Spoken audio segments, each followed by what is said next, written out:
ভাবুন তো, আজকের দিনে মানুষ কেনাবেচা হচ্ছে, একবিংশ শতাব্দী চলছে, কিন্তু একটি দেশ ফিরে গেছে প্রস্তর যুগে।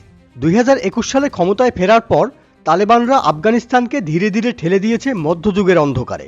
জাতিসংঘ বলছে দাসত্ব মানবতার বিরুদ্ধে অপরাধ, কিন্তু তালেবান বলছে আমাদের আইন, আমাদের নিয়ম।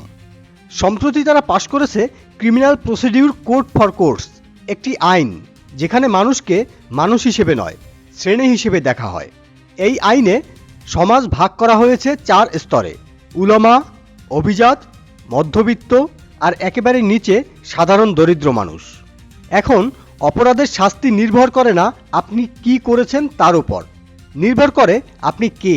একজন উলামা অপরাধ করলে শুধু উপদেশ, একজন দরিদ্র মানুষ হলে চাবুক, কারাগার, এমনকি মৃত্যুদণ্ড।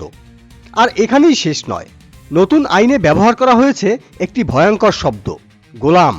মানে দাঁড়ায় মানুষ এখন সম্পত্তি, মানুষকে এখন গরু ছাগলের মতো কেনাবেচা করা যাবে।